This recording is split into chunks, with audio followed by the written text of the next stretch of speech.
अस्सलाम वालेकुम दोस्तों, आज हम आपको ऐसे मुस्लिम मुल्क की सैर करवाने जा रहे हैं जिसकी सारी ज़िंदगी सिर्फ जंगों में गुजरी।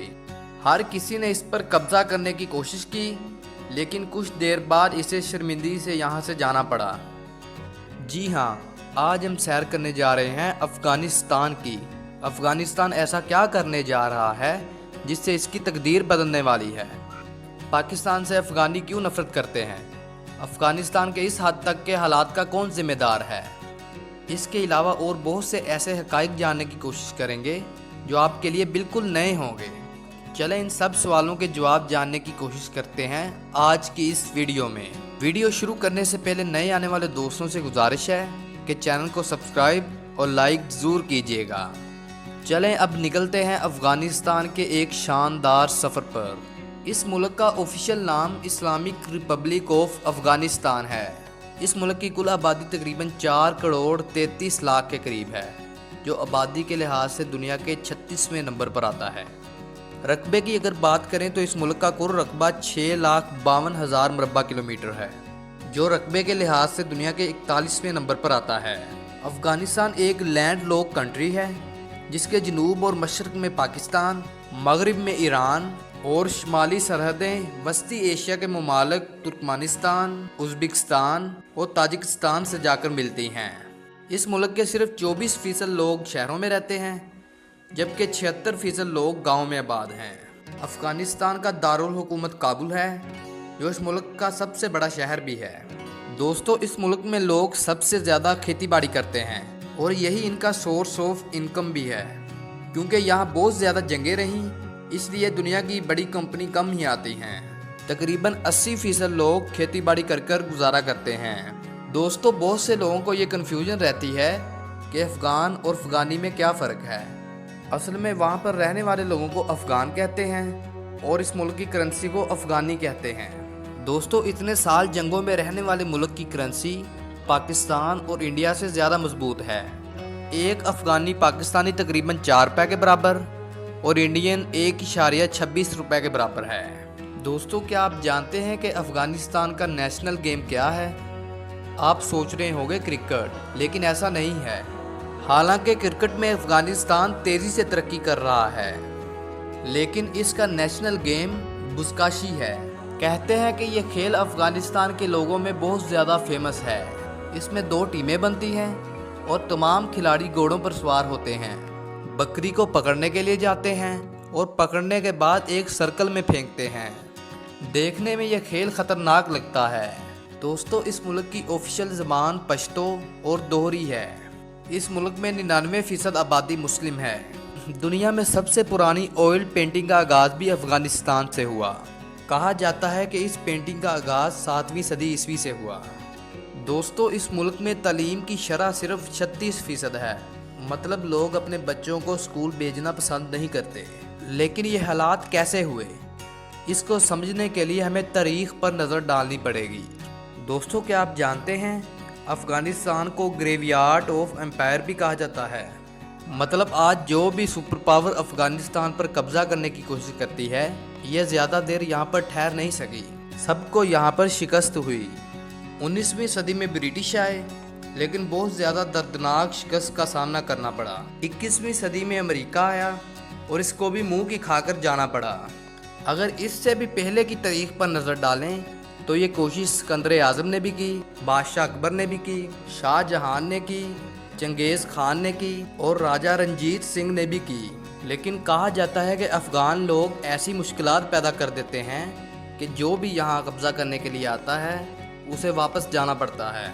19 अगस्त 1919 को बरतानिया से आज़ाद हुआ।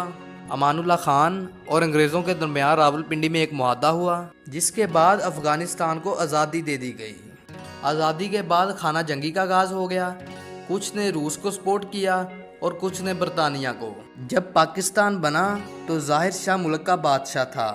ज़ाहिर शाह ने अपने कज़न दाऊद शाह को अपने मुल्क का वज़ीर आज़म बनाया हुआ था, जिसने रूस और भारत से अपने तल्लुकात बना लिए।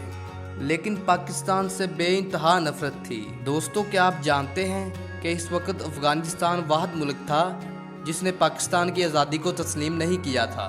इसकी क्या वजह थी? افغانستان نہیں چاہتا تھا کہ پاکستان افغانستان کا بارڈر بنائے، کیونکہ افغانستان میں بہت زیادہ تعداد میں پختون آباد ہیں، اور اسی طرح پاکستان میں بھی پختون آباد ہیں جو کہ آپس میں رشتہ دار ہیں، اور اس لیے افغانستان یہ علاقہ حاصل کرنا چاہتا تھا۔ 1963 میں داؤد خان سے استعفیٰ لے لیا گیا۔ اس نے 10 سال بعد بغاوت کر کے افغانستان پر دوبارہ قبضہ کر لیا۔ CIA نے مسلمان طاقتوں کو مضبوط کیا اور روس کو افغانستان سے نکال دیا۔ اس کے بعد روس کے ٹکڑے ٹکڑے ہو گئے۔ 1996 میں ملا عمر نے افغانستان کا کنٹرول سنبھالا۔ پاکستان اور سعودیہ واحد ملک تھے جس نے ملا عمر کی حکومت کو تسلیم کر لیا، لیکن امریکہ نے 9/11 حادثے کے بعد اسامہ بن لادن کے نام پر افغانستان پر قبضہ کر لیا، لیکن آخرکار ان کو بھی افغانستان چھوڑنا پڑا اور طالبان کی دوبارہ حکومت قائم ہو گئی۔ دوستو، دنیا میں سب سے زیادہ افین کی کاشت افغانستان میں کی جاتی ہے اور اس کاشت پر کوئی پابندی نہیں، اس لیے افین کی کاشت افغانستان میں بہت زیادہ وسیع پیمانے پر کی جاتی ہے۔ آپ سوچ رہے ہوں گے کہ ایسا کیوں ہے، یہ تو نشے کے لیے استعمال ہوتی ہے۔ نہیں، ایسا نہیں ہے، یہ صرف نشے کے لیے استعمال نہیں ہوتی بلکہ اس کو میڈیسن میں بھی بہت زیادہ استعمال کیا جاتا ہے۔ دوستو، آپ کو یہاں پر ایک بات بتاتا چلوں کہ دنیا کا سب سے بڑا بدھا کا اسٹیچو بھی اس ملک میں موجود ہے۔ 2001 میں بہت سے اسٹیچوز کو توڑ دیا گیا۔ دوستو، کیا آپ جانتے ہیں کہ دنیا کے سب سے زیادہ بیسٹ ڈرائی فروٹس کس ملک میں پائے جاتے ہیں؟ یقیناً یہ ہے افغانستان۔ یہاں بہت زیادہ کام ڈرائی فروٹس کا ہے۔ 1919 میں آزادی کے بعد اس ملک کے لیڈر امان اللہ خان، جس نے شادی کرنے کے بعد ایک ہی بیوی رکھی، امان اللہ خان نے اپنی بیوی کو اس ملک کی رانی بنا دیا۔ دوستو، اگرچہ یہ ملک بہت زیادہ مشکلات میں رہا ہو، لیکن یہاں کا فیمس ہے ان کا ناشتہ۔ یہاں کے لوگ بہت زیادہ جلیبی کھاتے ہیں اور ساتھ دودھ پیتے ہیں، جیسے ہمارے ملک میں دودھ جلیبی کھائی جاتی ہے۔ کہا جاتا ہے کہ یہاں کے لوگ دن کا آغاز ہی دودھ جلیبی سے کرتے ہیں۔ اس کے علاوہ دمبے کا گوشت بہت زیادہ کھایا جاتا ہے، جو دمبے کی چربی سے ہی تیار کیا جاتا ہے۔ دوستو، یہاں پر میں آپ کو بتاتا چلوں کہ ایسا کون سا پروجیکٹ ہے جو افغانستان کی تقدیر بدلنے جا رہا ہے۔ افغانستان آج دنیا کی سب سے بڑی آرٹیفیشل نہر بنا رہا ہے جو افغانستان کی تقدیر بدل دے گی۔ یہ نہر 500 فیٹ چوڑی اور 285 کلومیٹر لمبی ہے۔